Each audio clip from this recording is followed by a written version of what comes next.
Sophie, Duchess Edinburgh, merayakan ulang tahun besar pada minggu ini. Bagaimana sih cara kerabat kerajaan yang sangat disayangi ini merayakan usianya yang genap 60 tahun? Aku masih sulit percaya bahwa Sophie, Duchess Edinburgh, sudah mencapai usia 60 tahun. Keluarga kerajaan memang penuh dengan berbagai skandal, persaingan, dan kejadian-kejadian yang mengejutkan. Namun, apa yang terjadi di pesta ulang tahun ke-60 Duchess Sophie benar-benar membuat semua orang terkejut. Ketika para orang kaya dan berpengaruh berkumpul untuk merayakan hari istimewa itu, perhatian tertuju pada daftar tamu, siapa yang diundang dan yang paling penting, siapa yang tidak diundang. Namun Duchess Sophie, sang putri yang penuh misteri, melarang Camilla hadir di kediamannya. Mengapa dia mengambil keputusan itu? Dan bagaimana reaksi Camilla? Ikuti terus untuk mengungkap fakta di balik keputusan berani Duchess Sophie dan drama yang muncul dalam keluarga kerajaan. Perayaan ulang tahun Sophie. Duchess Sophie dari Edinburgh merayakan ulang tahunnya yang genap 60 tahun dengan sebuah acara kecil yang bergaya namun sederhana, mencerminkan kepribadiannya yang elegan sekaligus merakyat. Alih-alih mengadakan pesta kerajaan yang mewah, dia memilih sebuah acara privat yang kecil dan sesuai dengan dirinya. Perayaan ulang tahun Sophie diadakan di kediaman pribadinya di Bagshot Park, sebuah tempat tinggal kerajaan yang indah dan terkenal. Suasana terasa hangat dan mengundang, dihiasi dengan bunga-bunga yang tersusun rapi dan cahaya lilin lembut yang menambah sentuhan elegan tanpa berlebihan. Setiap detail mencerminkan keseimbangan sempurna antara keanggunan kerajaan dan kesederhanaan selera Sophie yang ramah. Para tamu menikmati hidangan lezat yang merupakan favorit Sophie, sementara sebuah kuartet string mengalunkan musik lembut yang menambah suasana berkelas.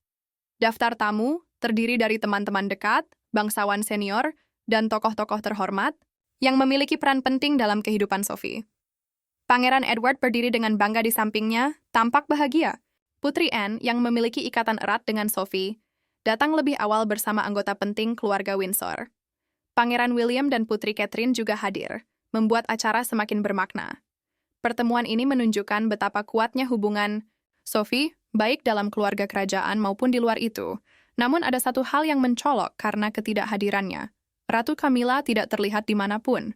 Seiring malam berlalu, bisikan mulai menyebar di antara para tamu. Beberapa bertanya-tanya apakah ketidakhadiran Camilla disebabkan oleh bentrok jadwal atau ada alasan yang lebih dalam. Kabar angin semakin kuat ketika beberapa tamu menyebutkan bahwa Sophie mungkin sengaja tidak mengundang Camilla. Jika benar, ini merupakan langkah yang berani dan mengejutkan. Namun, bagi mereka yang sudah mengenal ketegangan lama antara kedua wanita itu, hal ini tidak terlalu mengejutkan. Selama bertahun-tahun, interaksi publik mereka seringkali terlihat dingin dan jauh. Tidak ada yang tahu pasti alasan Camilla tidak hadir. Dia memang datang, tapi misteri ini membuat suasana malam yang seharusnya ceria menjadi kelam. Alih-alih fokus pada pencapaian Sophie, malam itu dipenuhi dengan pertanyaan dan gosip yang menimbulkan keraguan tentang persatuan keluarga kerajaan. Jika Sophie memang sengaja mengambil keputusan ini, apa yang sebenarnya mendorongnya? Apakah ini akibat konflik lama yang akhirnya meledak? Atau ada perselisihan baru yang membuatnya bersikap demikian? Mari kita telusuri lebih jauh. Persaingan yang sunyi. Ketika Sophie menikah dengan Pangeran Edward pada tahun 1999, dia membawa energi baru ke dalam keluarga kerajaan. Pasangan kerajaan yang baru menikah ini akan segera mendapatkan gelar Earl dan Countess Wessex setelah pengumuman resmi dari Istana Buckingham hari ini. Selain itu, sang suami juga akan menerima gelar Duke of Edinburgh setelah wafatnya Ratu dan Duke of Edinburgh sebelumnya. Dengan latar belakangnya di bidang hubungan masyarakat, ditambah pesona dan keanggunannya, dia dengan cepat menjadi sosok yang populer dan dihormati, baik di kalangan keluarga kerajaan maupun masyarakat luas. Dia dikenal karena kerja kerasnya dan kemampuannya menghindari masalah, yang membuat banyak anggota penting keluarga terkesan, termasuk Ratu Elizabeth II. Namun, tidak semua orang langsung menyambutnya dengan hangat. Pada saat itu, Camilla sudah menjalin hubungan serius dengan Pangeran Charles, tetapi belum sepenuhnya mendapatkan restu dari keluarga kerajaan. Setelah hubungan gelapnya dengan Charles saat dia masih menikah dengan Putri Diana, banyak orang masih memandangnya dengan skeptis. Meskipun Charles sudah jelas menyatakan bahwa Camilla sangat berarti baginya, keraguan dari istana dan publik masih tetap ada. Kemudian hadir Sophie, sosok baru yang anggun dan disukai, yang dengan mudah beradaptasi, Dengan kehidupan kerajaan, kehadirannya semakin menyoroti kesulitan yang dialami Camilla. Beberapa orang berbisik bahwa Camilla merasa tidak nyaman melihat betapa cepatnya Sophie diterima, terutama karena Ratu Elizabeth hampir segera menyukai Sophie. Pada masa itu, keluarga kerajaan masih berusaha pulih dari luka yang ditimbulkan oleh hubungan rumit antara Charles dan Diana. Sikap Sophie yang tenang dan bebas dari drama menjadi angin segar yang disambut baik. Dia segera mendapatkan kepercayaan keluarga kerajaan dan sering terlihat bersama Ratu, serta mendapat pujian atas dedikasinya terhadap tugas-tugas kerajaan. Kedekatan yang semakin erat antara Sophie dan Ratu mungkin membuat Camilla merasa semakin tidak yakin dengan posisinya. Meskipun Camilla sudah berusaha selama bertahun-tahun untuk diterima, Sophie justru langsung mendapatkan sambutan hangat. Media pun lebih memfavoritkan Sophie, sering menampilkan dia sebagai sosok yang anggun dan percaya diri.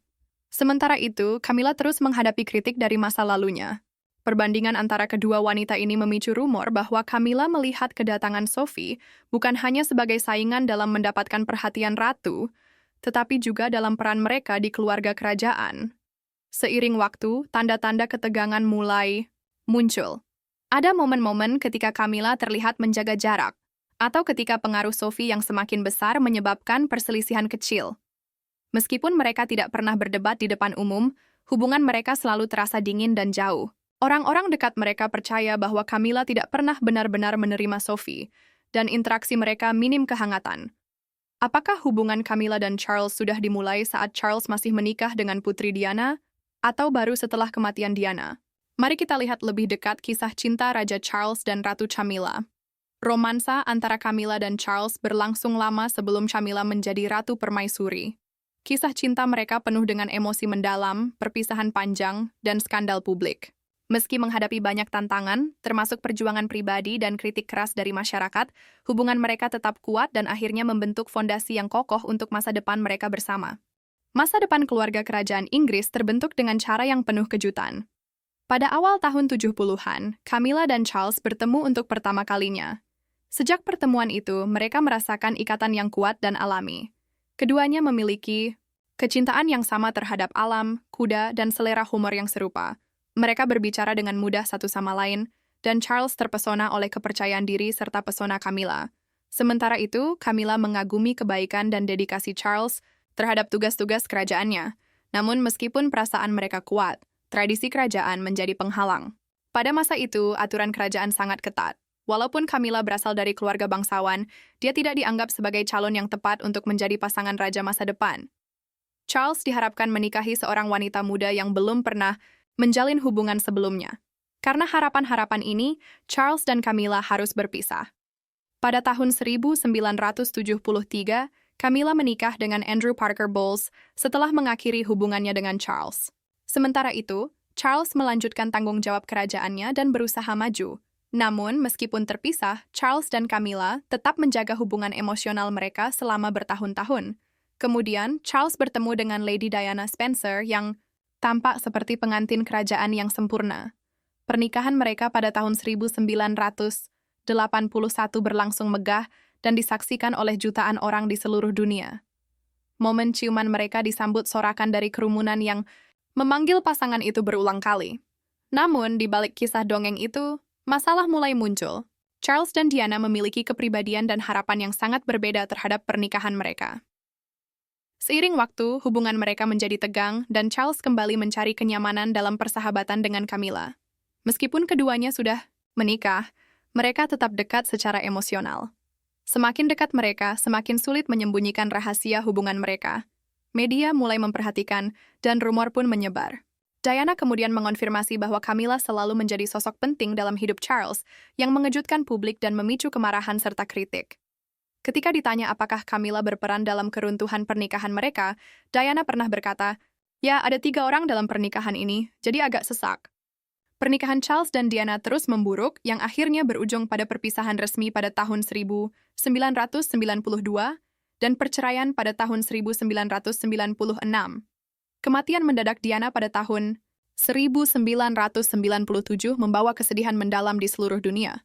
Putri yang menghabiskan hidupnya di bawah sorotan publik yang tiada henti meninggal dalam kecelakaan mobil tragis di Paris, saat tampaknya berusaha menghindari kejaran paparazzi. Setelah tragedi itu, Charles dan Camilla menjauh dari sorotan selama beberapa waktu, menyadari bahwa hubungan mereka masih menjadi topik sensitif. Seiring waktu, mereka bekerja dengan hati-hati untuk memperbaiki citra publik mereka. Camilla perlahan mulai lebih terlibat dalam kehidupan kerajaan, sering muncul di acara-acara bersama Charles. Pada tahun 2005, setelah bertahun-tahun menunggu dan menghadapi penilaian publik, Charles dan Camilla akhirnya menikah.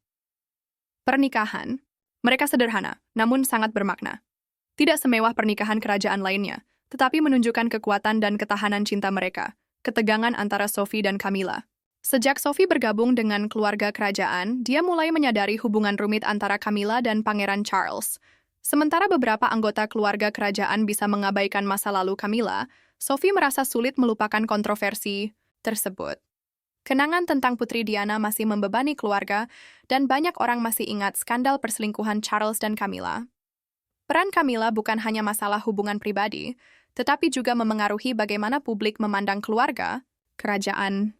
Perselingkuhan antara Charles dan Camilla berkontribusi besar pada berakhirnya pernikahan Charles dan Diana, dan media mengikuti dengan seksama. Setelah kematian tragis Diana, opini publik terhadap Camilla semakin memburuk.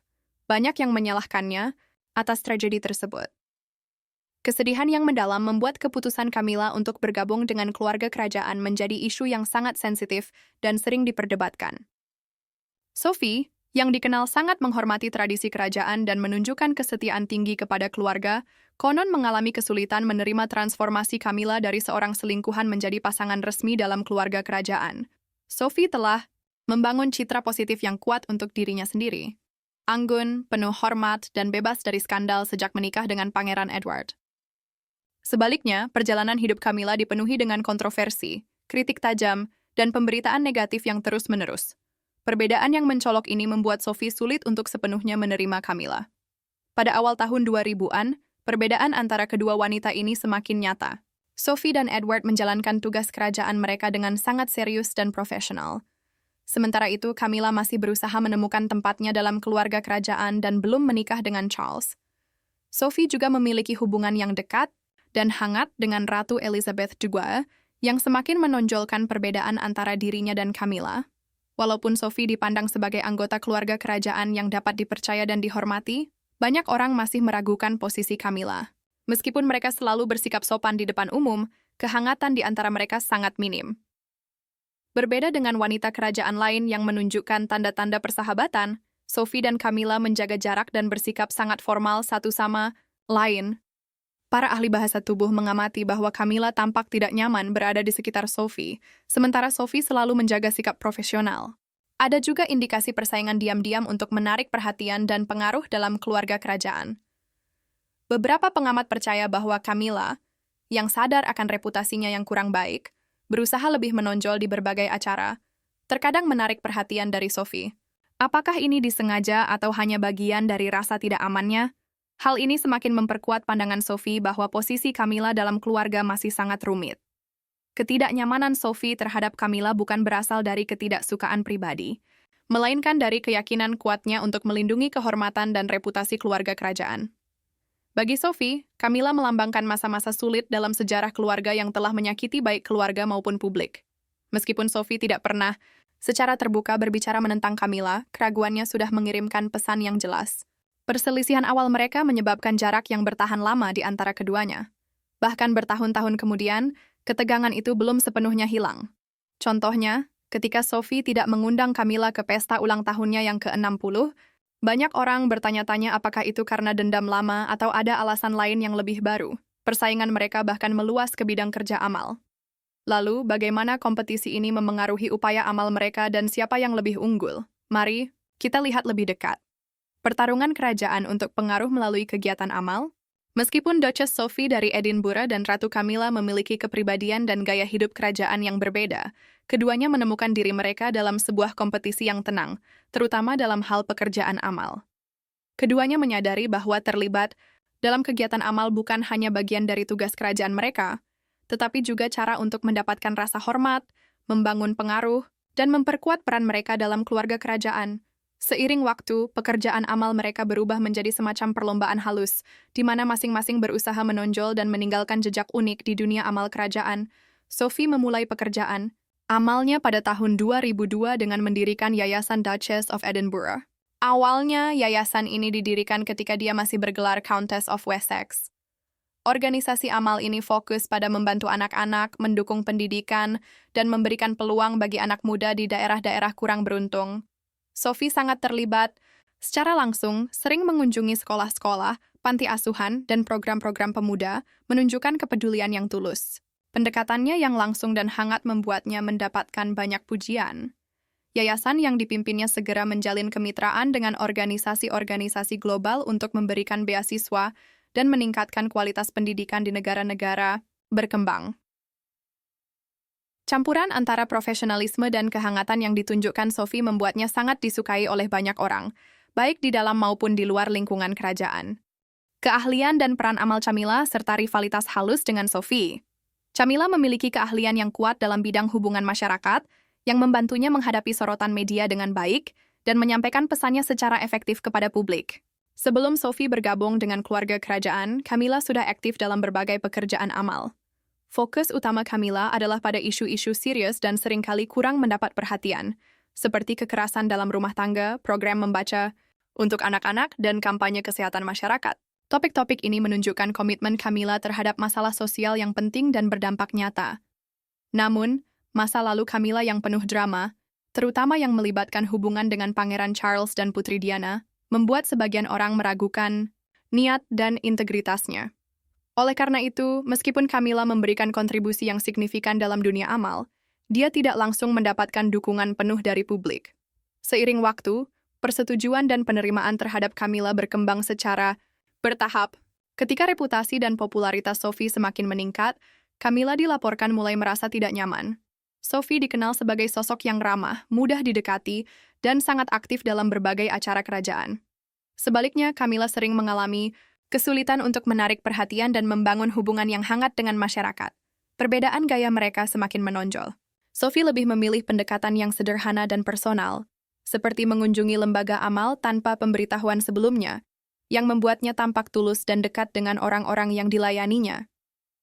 Di sisi lain, Camilla lebih suka menggunakan pendekatan formal seperti mengadakan acara penggalangan dana besar dan memberikan pidato resmi di depan umum. Meskipun kedua gaya ini memiliki nilai dan efektivitas masing-masing, banyak orang menganggap gaya Sophie lebih tulus dan efektif dalam membangun hubungan. Rivalitas diam-diam antara Sophie dan Camilla terlihat dalam berbagai tindakan kecil namun mencolok. Misalnya, pada tahun 2004, Sophie mendapat banyak perhatian karena menghadiri acara membaca anak-anak tak lama setelah Camilla meluncurkan program serupa. Hal ini menimbulkan spekulasi bahwa peningkatan kehadiran Sophie dalam dunia amal membuat Camilla merasa tidak nyaman. Meskipun keduanya tidak pernah membicarakan hal ini secara terbuka, tindakan mereka menunjukkan adanya kompetisi halus untuk menarik perhatian dan pengaruh di dalam keluarga kerajaan. Sophie memiliki keuntungan besar di awal karirnya dalam keluarga kerajaan, yaitu hubungan dekat dan kepercayaan yang kuat dari Ratu Elizabeth II. Ratu memberikan peran-peran penting kepada Sophie dan sering mengandalkannya dalam berbagai acara kerajaan, terutama setelah wafatnya Pangeran Philip. Sophie dikenal sebagai sosok yang dihormati, berhati-hati, dan selalu melaksanakan tugasnya dengan baik.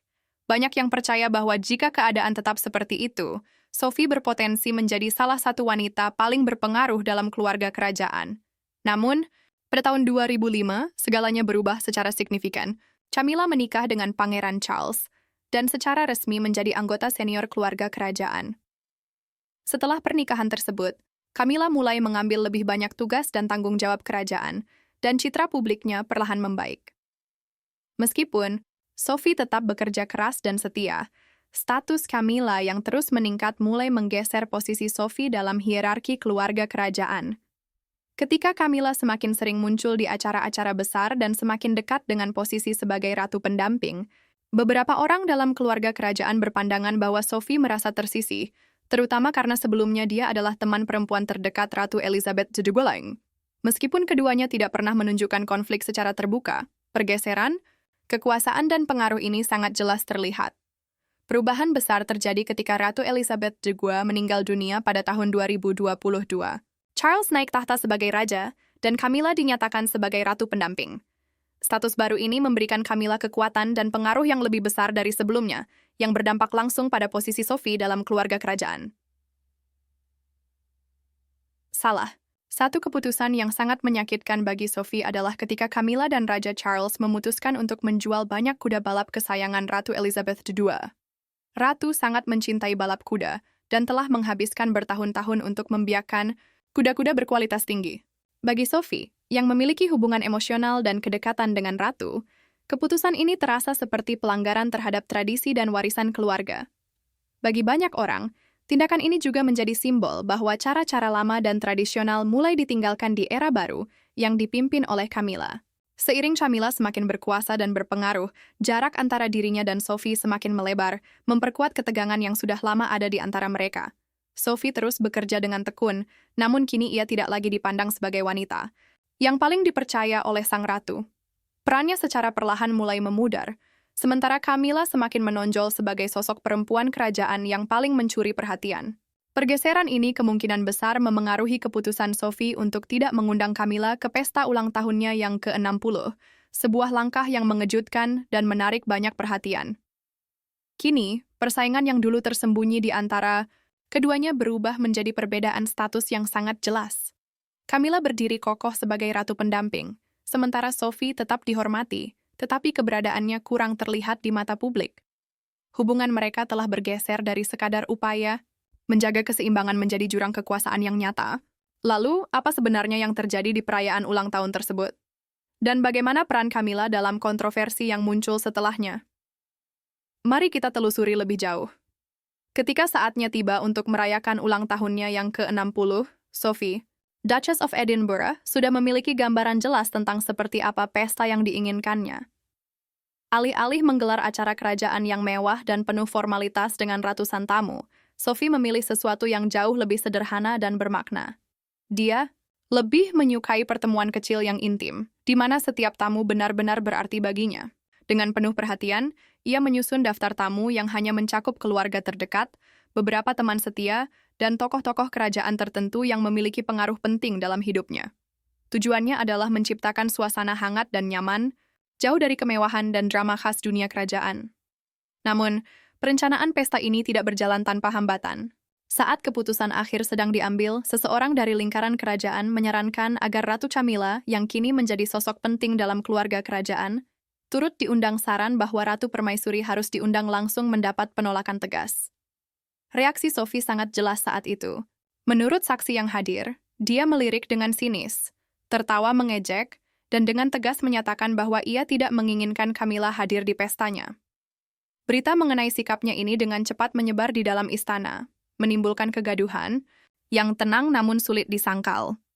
Banyak anggota keluarga kerajaan merasa terkejut, bahkan beberapa merasa terganggu oleh keterus-terangannya. Padahal, meskipun pernah ada perbedaan pendapat di masa lalu, tradisi keluarga kerajaan biasanya menuntut adanya persatuan, terutama ketika menyangkut sosok penting seperti Camilla. Ketika Camilla mengetahui bahwa dirinya sengaja diabaikan, ia merasa sangat marah. Sebagai ratu pendamping, ia percaya telah memperoleh rasa hormat dari keluarga kerajaan, terlepas dari bagaimana perasaan pribadi orang lain terhadapnya. Namun, yang paling menyakitkan bagi Camilla adalah menyadari bahwa penolakan Sophie bukanlah sebuah kelalaian, melainkan pesan yang sangat jelas. Ketidaksukaan Sophie terhadap Camilla bukan sekadar bentrokan kepribadian biasa. Sophie memiliki hubungan dekat dengan almarhum Ratu Elizabeth II, dan sejak wafatnya sang ratu, Sophie tidak setuju dengan beberapa keputusan Camilla, terutama langkah kontroversial menjual kuda balap kesayangan ratu. Sophie memandang tindakan tersebut sebagai bentuk ketidakhormatan terhadap warisan sang ratu, dan sebagai bukti bahwa Camilla membawa monarki ke arah yang tidak ia setujui. Desas-desus mulai beredar bahwa Camilla sangat kesal hingga mempertimbangkan untuk datang tanpa undangan, bahkan berencana mengacaukan pesta tersebut. Ia ingin menunjukkan kekuasaannya dan menantang hak Sophie untuk mengecualikannya. Sumber dekat, keluarga kerajaan membocorkan bahwa Camilla melihat momen ini sebagai kesempatan untuk membuktikan bahwa dirinya tidak bisa diabaikan. Namun, ketika kemungkinan tersebut dibicarakan dengan Sophie, ia tampak santai dan percaya diri. Dengan senyum tenang, Sophie meremehkan hal itu dan mengatakan bahwa ia meragukan Camilla akan cukup berani untuk datang tanpa diundang. Semakin mendekati malam pesta, gosip di kalangan kerajaan semakin ramai. Para tamu mulai berdatangan, dan meskipun suasana tampak tenang, suasana pesta terasa ceria, namun di balik itu semua, ada ketegangan yang terasa samar. Diam-diam, banyak tamu bertanya-tanya apakah Camilla akan muncul di menit-menit terakhir. Namun, seiring waktu berjalan, semakin jelas bahwa Camilla tidak akan datang. Keputusan Sophie untuk tidak mengundang Camilla ke pesta ulang tahunnya ini menggemparkan keluarga kerajaan.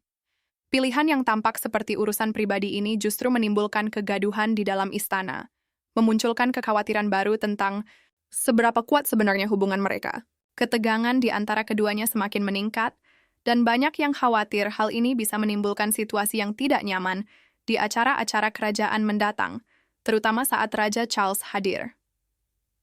Di kalangan istana, beredar kabar bahwa Raja Charles sudah mengetahui situasi ini. Hal ini memicu spekulasi apakah ia akan turun tangan untuk meredakan ketegangan.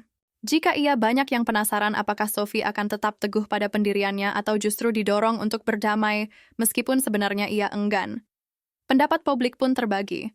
Sebagian mengagumi Sophie karena keberaniannya menetapkan batasan dan berdiri untuk dirinya sendiri. Mereka melihat langkahnya sebagai tindakan yang berani dan memberdayakan. Namun, di sisi lain, ada yang khawatir bahwa mengecualikan Ratu Konsort, sosok penting dalam keluarga kerajaan, bisa menimbulkan masalah yang lebih besar di masa depan. Posisi Camilla sebagai bangsawan berpangkat tinggi sudah sangat kuat, sehingga ketegangan yang terus berlanjut antara dia dan Sophie berpotensi membuat segala sesuatunya menjadi lebih rumit, terutama dalam kerjasama di acara resmi. Meski begitu, Sophie bukanlah sosok yang bisa diabaikan. Ia memiliki koneksi kuat dan tempat yang dihormati di kalangan kerajaan, membuat pengaruhnya sulit diabaikan. Sekarang, pertanyaan besar yang muncul adalah, apakah hubungan antara Sophie dan Camilla masih bisa diperbaiki? Beberapa pengamat kerajaan percaya bahwa rasa tanggung jawab mereka terhadap kerajaan mungkin pada akhirnya akan mendorong mereka untuk berdamai. Lagi pula, keluarga kerajaan sangat bergantung pada persatuan dan menjaga citra publik yang baik. Namun, ada juga yang kurang yakin. Mereka berpendapat bahwa ketegangan di antara keduanya sudah terlalu dalam, sehingga rekonsiliasi yang sejati mungkin sulit dicapai. Jika Raja Charles memutuskan untuk ikut campur, usahanya bisa saja membantu menyatukan kedua wanita itu kembali, atau justru memperburuk keadaan, tergantung bagaimana pembicaraan berlangsung. Jika perbedaan pendapat ini dibiarkan berlarut-larut, dampaknya bisa terasa jangka panjang bagi kerajaan. Kumpul keluarga bisa terpecah belah, dan ketegangan saat ini mungkin akan memengaruhi keputusan serta tanggung jawab kerajaan di masa depan. Bagaimana menurut Anda tentang keputusan mengejutkan Duchess Sophie yang melarang Camilla masuk ke properti pribadinya? Bagikan pendapat Anda di kolom komentar, dan jangan lupa untuk memberikan suka serta subscribe ya.